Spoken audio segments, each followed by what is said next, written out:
샬롬 샬롬 샬롬 샬롬 샬롬. 하나님 사랑합니다. 여러분 주 안에서 사랑합니다. 예, 요한복음 20장 19절에서 23절 부활의 세 가지 메시지 우리 봅니다. 20장 19절에서 23절. 이날 곧 안식 후 첫날 저녁 때에 제자들이 유대인들을 두려워하여 모인 곳의 문들을 닫았더니 예수께서 오사 가운데 서서 이르시되 너희에게 평강이 있을지어다. 샬롬 하고 인사하신 것이죠. 예, peace be with you 하고 말씀하십니다. 이 말씀을 하시고 성과 옆구리로 보이시니 제자들이 주를 보고 기뻐하더라 말하죠. 예수께서 또 이르시되 너에게 평강이 있을지어다. 아버지께서 나를 보내신 것 같이 나도 너희를 보내노라. Again Jesus said, peace be with you 하고 또 말씀하시죠. 예, 아버지께서 나를 보내신 것 같이 나도 너희를 보내노라. 이 말씀을 하시고 그들을 향해서 숨을 내쉬며 이르시되 성령을 받으라. 예, and with that be blessed on them and said, receive the Holy Spirit 하고 얘기합니다. 성령을 받으라. 이제 너희는 성령을 받아야 된다. 너희가 누구의 죄든지 사하면 사하질 것이요 누구의 죄든지 그대로 두면 그대로 있으리라 하시니라.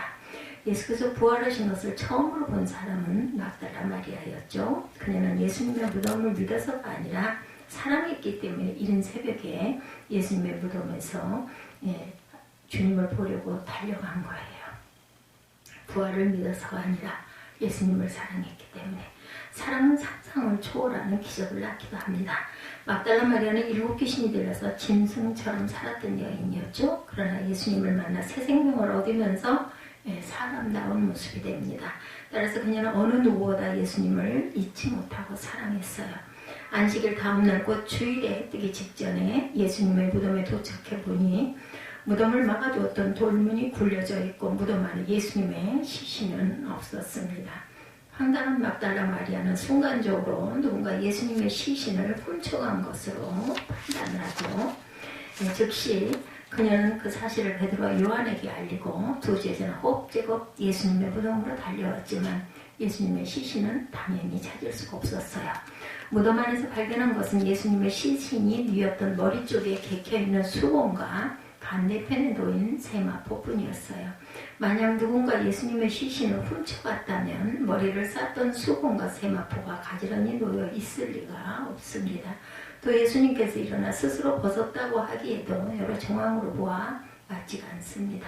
그 상황을 해석할 수 있는 방법은 곧 부활이죠. 한 가지입니다. 마치 누에가 고치를 빠져나가 나방이 되듯이 예수께서 수건과 세마포를 빠져나가 부활하신 거죠. 베드로와 요한은 할 말을 잃고 집으로 돌아갑니다. 그러나 막달라 마리아는 무덤 밖에서 울고 있었어요. 예수님을 사랑하는 그녀의 마음이 그 자리에 머물게 합니다. 사랑한 모든 것이 끝났다고 절대로 포기하지 않죠. 어떻게든 예수님의 시신을 찾아야겠다는 일념으로 무덤을 떠나지 못하고 울고 있던 막달라 마리아가 무덤 안을 들여다보고 예수님의 시신이 뉘었던 머리 쪽과 발 쪽에 있는 두 천사를 발견하게 되죠. 천사는 원래 그 자리에 있었지만 베드로와 요한도 보지 못했고 막달라 마리아도 처음에 보지 못하다가 나중에 보게 된 거죠. 지난주에 우리를 돕는 천사가 교회 안에 있다 말씀드렸어요. 천사는 우리 예배를 돕고 기도와 찬양을 도우며 성도들의 눈물을 닦아줍니다. 다만 천사가 어떤 사람의 눈에는 보이고 어떤 사람의 눈에는 보이지 않을 뿐이지 항상 우리 곁에 있죠. 천사가 막달라 마리아에게 여자여 어찌하여 웃냐 이렇게 묻습니다. 그녀는 내가 주님의 시신을 찾기 원합니다 라고 대답하죠. 그때 막달라 마리아의 눈에 또 다른 한 사람이 보여요. 바로 부활하신 예수님입니다.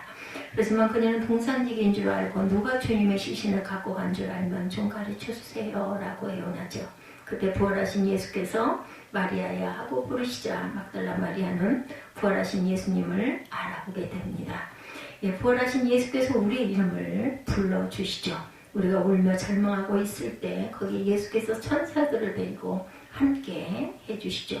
우리가 예배할 때 예수께서 함께 하시지 않는다면 예배는 허공을 치는 것과 같습니다. 혼자 기도하면 독백이 되고 하소연이 되지만 예수께서 함께 해주시면 천군 천사가 우리의 기도를 돕고 하나님께서 우리의 기도를 받아주시죠.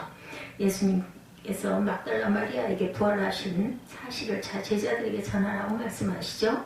그것이 주입 새벽에 있었던 사건입니다. 그날에 베드로와 요한은 매우 당황하고 큰 충격을 받았을 것입니다. 예수님의 빈 무덤으로 인해 더욱 황당했을 것이고, 우리가 신앙생활에서 하나님도 믿고 예수도 믿으면 성령도 믿지만 때로 방황하기도 하죠. 이유는 모든 것이 제대로 해석되지 믿어지지가 않기 때문이죠. 이해가 안 된다라는 얘기입니다. 왜 그런 현상이 일어날까? 신앙의 세계에서 하나님을 부인할 수도 기적을 믿을 수 없는 일들이 많이 일어나기 때문인데, 19절 20절에 보면 이날 곧 안식 후 첫날 저녁 때 제자들이 유대인들을 두려워하여 모인 곳에 문을 닫았더니 예수께서 오사 가운데 서서 가라사대 너에게 평강이 있을지어다. 이 말씀을 하시고 손과 옆구리를 보이시니 제자들이 주를 보고 기뻐하더라. 막달라 마리아가 부활하신 예수님을 본 그날 저녁에 제자들이 한 곳에 모여 유대인들을 두려워해서 문을 닫아 걸어요. 근데 예수님께서 그곳에 나타나시죠. 여기에 우리가 발견할 수 있는 것은 예수님의 몸이 부활을 전후로 달라졌다는 사실입니다. 예수님께서 부활 전에 우리와 같이 시간과 공간의 제약을 받으셨는데 부활 후에 시간과 공간을 초월하게 되죠. 사람들이 문을 닫아 걸어도 들어오시고 홀연히 사라지시기도 합니다. 우리가 이 땅의 삶을 끝내면서 천국에 갔을 때 몸 상태가 바로 부활의 몸이죠. 예수님께서 아무도 문을 열어주지 않았는데도 오셔서 제자들에게 부활하신 몸을 직접 보여주시죠. 지금 예수께서 이곳에도 계시고 동시에 세상 어느 곳에도 계시죠. 너에게 평강이 있을지어다. Peace with you. 부활하신 예수께서 제자들이 모여있는 곳에 오셔서 매우 독특한 세 가지 메시지를 전하시죠. 첫째, 너에게 평강이 있을지어다. 죄인들의 특징은 한마디로 불안이죠. 염려와 근심과 불안, 두려움입니다. 인간은 항상 두려워합니다. 고통과 위험과 질병과 죽음 등에 항상 불안해하죠. 심지어 아무 탈 없이 모든 것들이 잘 되어가도 불안해하죠. 인간 자체가 불안전한 존재이기 때문입니다. 따라서 인간은 본능적으로 불안과 공포를 벗어나 평강을 원하죠. 요한복음 14장 1절에 예수께서 십자가를 지시기 전에 제자들에게 너희는 마음에 근심하지 말라. 하나님을 믿으니 또 나를 믿으라고 말씀하세요. 이어서 27절에도 보면 평안을 너에게 끼치노니 곧 나의 평안을 너희에게 주노라. 내가 너에게 주는 것은 세상이 주는 것 같지 아니하리라. 너희는 마음에 근심도 말고 두려워하지도 말라 위로하십니다. 예수께서 부활하셔서 제자들에게 또한 우리에게 말씀하시죠. 너희는 마음에 근심하지 말라. 하나님을 믿으니 나를 믿어라. 내가 진정한 평강을 너희에게 주겠다. 이 평강은 세상이 주는 게 아니라 하나님께서 주시는 것이다. 땅의 평강이 아니라 하늘의 평강, 순간적인 평강이 아니라 영원한 평강이다. 너에게 가장 필요한 것은 마음의 평강이라고 선언하십니다. 인생에서 고독, 실패, 절망, 저주, 죽음 등으로 불안해하는 사람들에게 평강을 주신다고 약속하시죠. 요한복음 16장 33절에도 비슷한 말씀이 나옵니다. 이것을 너에게 이름은 너희로 내 안에서 평안을 누리게 하려 합니다. 세상에서는 너희가 환난을 당하나 담대하라. 내가 세상을 이기었노라. 예수께서 평강을 주시겠다고 여러 차례 약속하셨어요. 그런데 예수께서 십자가를 지시기 전에 주시겠다는 평안은 약속된 것입니다. 그때까지 평강은 실현된 것이 아니죠. 예수께서 평강을 주시겠다고 약속하신 후 십자가에 못 박혀 죽으셨을 때 예수께서 인간이 갖고 있는 모든 죄악, 고통, 질병, 불안, 저주, 죽음 등의 문제를 근본적으로 해결하셨어요. 인간의 모든 근심과 염려와 불안을 근본적으로 제거하시기 위해서 십자가에서 돌아가십니다. 그리고 3일 만에 부활하시죠. 이제 모든 문제들이 깨끗이 해결됐어요. 그러나 제자들은 불안해하며 문을 닫아 걸어 숨어 있습니다. 근데 부활하신 예수께서 그곳에 나타나셔서 너에게 평강이 있을지어다 라고 말씀하시죠. 여기서 평강은 예수님께서 부활하신 후에 주시는 성취된 평강입니다. 예수께서 십자가를 지시기 전에 평강을 주시겠다고 약속하시죠. 그 평강은 오지 않았던 것입니다. 그러다 예수께서 인간의 모든 불안을 짊어지시고 십자가에 죽으시고 부활하신 후에 그 평강은 실제화가 됩니다. 따라서 예수님의 평강은 약속에서 완전한 승리로 변하죠. 완전하고 영원한 평강으로 됩니다. 모든 죄악은 용서받았고 평강이 왔어요. 구약은 오실 메시아를 약속하고 신약은 오신 메시아를 증거합니다. 우리는 오신 메시아를 찬양하죠. 이것이 예수를 믿는 일입니다. 이미 평강은 주어졌고 기도의 응답은 이루어졌어요.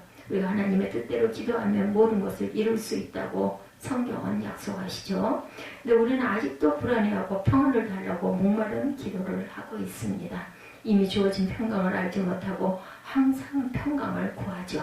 주님께서 주신 평강을 먹지 않고 주변 환경을 보면서 평강을 달라고 기도합니다. 부활하신 예수님을 믿는다면 이미 평강이 주어졌음을 알아야 하죠. 우리 안에 고난과 위기와 불안을 능히 이길 수 있는 평강이 있어요. 그 사실을 우리는 선포해야 합니다. 고난은 파도처럼 밀려옵니다. 한 번 고난이 지나갔다고 끝난 것이 아니죠. 또 다른 고난이 찾아오고 인생이 죽을 때까지 고난은 쓰나미처럼 밀려다녀요. 우리는 인생에서 문제를 피할 생각을 말아야죠. 문제를 없애달라고 기도하는 것은 바보 같은 짓입니다. 한 가지 문제가 지나면 또 다른 문제가 닥쳐오죠. 문제가 없어지는 것이 중요치 않고 문제를 이기는 것이 중요합니다. 태풍이 불고 비바람이 몰아쳐도 두려워하지 말아야 되죠.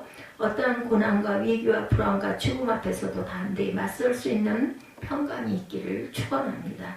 너희를 보내노라. 예수께서 제자들에게 평강이 있겠다고 말씀하시고 손과 옆구리를 보여주시죠. 즉 예수께서 인간을 위해 십자가를 지셨다라는 뜻입니다. 예수님께서 십자가를 지시지 않으셨다면 손과 옆구리를 보여주실 필요가 없습니다. 따라서 인간의 모든 문제들이 완전히 해결이 된 것이죠. 우리가 이미 온 평강을 선언하면 그 평강이 역사합니다. 21절 말씀에 예수께서 가라사대 너에게 평강이 있을지어다. 아버지께서 나를 보내신 것 같이 나도 너희를 보내노라. 부활하신 예수님께서 다시 한번 너에게 평강이 있을지어다 라고 강조하십니다. 두 번째 메시지는 너희를 보내노라 입니다. 이제 모든 문제들이 해결되었으니 가라는 것이죠. 곧 파송입니다. 그리스도인들에게 평강이라는 축복이 주어지고 그 뒤에 따르는 것이 파송이죠. 하나님께서 우리에게 건강을 주신 이유는 하나님의 일을 하라는 뜻입니다. 하나님께서 우리에게 경제력을 주신 이유는 의식주를 해결하고 자녀를 교육시키고 하나님의 일에 헌금하라는 뜻입니다. 세상을 보면 대체로 악한 사람들이 건강한 것 같죠. 나쁜 짓을 하라고 건강을 주신 것은 당연히 아닐 텐데 하나님께서 사람들에게 돈과 명예와 지위와 권력 등을 주신 이유는 그것으로 하나님께 영광을 돌리라는 뜻입니다. 오늘 우리가 이 자리에 모여있는 것은 하나님의 일을 하기 위함이죠. 주님의 부르심을 받아 가난한 곳으로 병든 곳으로 더 낮은 곳으로 가는 것입니다. 우리는 좀 더 좋은 곳, 안락한 곳으로 가는 것이 아니고 높은 위치에 있던 사람이 낮은 곳으로 가는 것은 부끄러운 일이 아니라 예수님을 닮아가는 일입니다. 하나님을 갈망하는 사람을 찾아 떠나는 것이 주님의 명령에 따르는 일이죠. 성령을 받아라. 인간은 본능적으로 안정을 추구하죠. 이동을 원치 않고 변화를 거부합니다. 시신은 변화를 거부하죠. 시신이 되고 싶은 사람들은 그냥 무덤 안에 있으면 됩니다. 우리는 날마다 움직이고 떠나야 하며 새로운 것을 창조해야 되죠. 22, 3절 말씀입니다. 이 말씀을 하시고 저희를 향하여 숨을 내쉬며 가라사대 성령을 받으라. 너희가 네 죄든지 사하면 사여질 것이요 네 죄든지 그대로 두면 그대로 있으리라 하십니다. 세 번째 메시지는 성령을 받으라는 것입니다. 예수께서 십자가를 지심을 앞두고 오실 성령에 대해 많이 말씀하시죠. 요한복음 14장 16, 7절에 내가 아버지께 구하겠으니 그 또 다른 보혜사를 너에게 주사 영원토록 너희와 함께 있게 하시리니 너는 진리의 영이라. 세상은 능히 저를 받지 못하나니 이는 저를 보지도 못하고 알지도 못합니다. 그러나 너희는 저를 아나니 저는 너희와 함께 거하시니요 또 너희 속에 계시겠습니다 하고 말씀합니다. 또 26절에 보혜사 아버지께서 내 이름으로 보내실 성령 그가 너에게 모든 것을 가르치시고 내가 너에게 말한 모든 것을 생각나게 하시리라고 기록하죠. 16장 7, 8절에도 보면 그러하는 내가 너에게 실상을 말하느니 내가 떠나가는 것이 너에게 유익이라. 내가 떠나지 아니하는 보혜사가 너에게 오지 아니할 것이요 가면 내가 그를 너희에게 보내리니 그가 와서 죄에 대하여 의에 대하여 심판에 대하여 세상을 책망하리라 말씀합니다. 예수께서 평소에 성령에 대해서 많이 말씀해 주셨지만 제자들은 깨달지 못했어요. 아무리 설명해줘도 알아들을 수가 없습니다. 사도행전 1장 4절에 사도와 같이 모이사 저에게 분부하여 가라사대 예루살렘을 떠나지 말고 내게 들은 바 아버지의 약속하신 것을 기다리라고 말씀하죠. 예수께서 십자가를 지시기 전에 약속하신 성령의 뜻입니다. 예수께서 부활하신 후에 성취된 성령님을 말하고 있죠. 오늘 예수께서 우리에게 성령 충만을 이루라 라고 말씀합니다. 이에 대해 우리가 해야 할 일은 예수를 믿는 것이죠. 그리고 성령께서 임하시면 받아들이면 됩니다. 우리는 성령 충만을 이뤄야 되죠. 이미 성령께서 오셨는데 우리가 성령 강림을 기도하면 안 되고 이미 오셔서 지금 이곳에 계시는 성령을 그대로 인정하고 받아들이면 됩니다. 오늘 성령께서 우리에게 충만히 임하시기를 축원합니다. 이미 오신 성령을 그대로 받아들이고 기뻐합니다. 그리고 방언도 하고 예언도 하죠. 우리가 힘들고 외롭다고 말하지 말고 성령 충만을 위해 기도해야 됩니다. 그러면 주님께서 은혜와 능력을 더해 주실 것이고 전도하는 힘을 주실 것이고 우리가 입을 열면 선포하면 성령께서 역사하실 것입니다. 오늘 우리는 부활하신 예수님께서 주신 세 가지 메시지를 배웠어요. 너에게 평강이 있을지어다 너희를 보내노라. 그리고 성령을 받으라입니다. 이미 평강이 왔고 성령께서 여기에 이 자리에 계시죠. 예수께서 부활하셨기 때문에 우리 인생도 변화가 되었습니다. 우리가 기도하면 병이 낫고 귀신도 떠나게 됩니다. 우리에게 능력이 생기고 어떤 고난도 이기게 되죠. 그 성령께서 우리와 함께 하시기 때문이죠. 우리는 근심하고 염려하며 불안해할 필요가 전혀 없습니다. 미래는 부활하신 예수를 믿는 자들의 것이기 때문입니다. 오늘도 주 안에서 하나님께서 우리에게 평강을 주셨고 또한 너희를 보내니 성령을 받으라고 말씀하시니 성령을 받으시기를 주님의 이름으로 축복합니다. 기도하시겠습니다.